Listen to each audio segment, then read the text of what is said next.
But just think of what we've already achieved with the help of many people, just like the people in this room. We did more to uphold religious liberty than any administration in history. I think everybody really admits that, even my opponents. Today, two of them came out and they said, well, that happens to be right. Actually, one of my opponents said that I was the greatest president in the last 100 years. And I said, oh, is he running against me? That's very nice. No, it's very nice. Look, they respect what we've done. I fearlessly protected the religious freedoms of doctors, nurses, teachers, and faith groups like the Little Sisters of the Poor.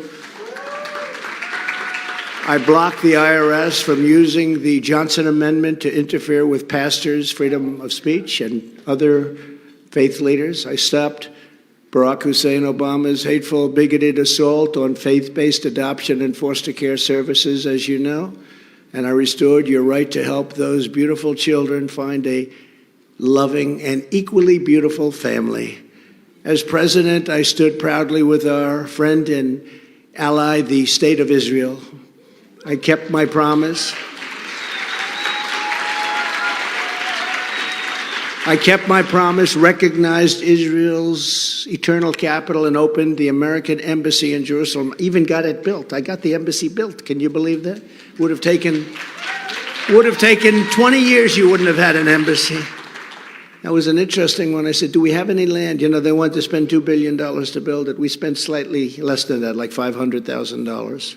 Got it built. I said, do you have any buildings around? You know, we were always first, like, you know, whether you always try and do, if you want a real building, you always try and get the post office because they were there early. I happened to do that in Washington, D.C., actually.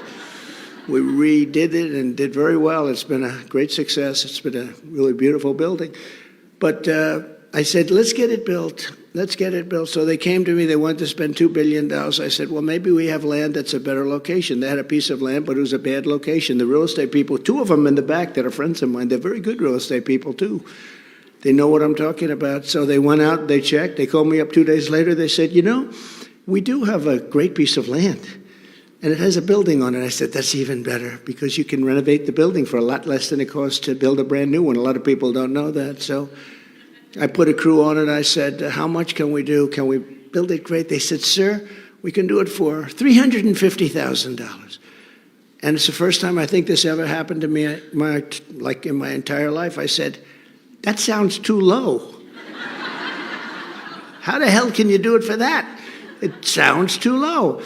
And anyway, so we got it done. We did it for a little bit more. We used Jerusalem stone. Everyone talks about Jerusalem stone in New York. They love Jerusalem stone. It's very expensive. I said, can we use Jerusalem stone? Because we're in Jerusalem, right? They said, yeah. I said, it's very expensive. They said, no, we're in Jerusalem. Here, you know, I have a friend, he thinks it's the most magnificent stone, and he's willing to pay anything for it. So we did the whole thing in Jerusalem stone. We got it done for less than $500,000. We opened the embassy, not only designated, but we opened it. And we saved almost $2 billion. Think of that. And the $2 billion wouldn't have been spent. That building wouldn't have been built for 20 years, but we got it opened very quickly, and it's really beautiful. And there's no reason, in my opinion, to ever redo it. But someday they'll knock it down and spend $2 billion or much more.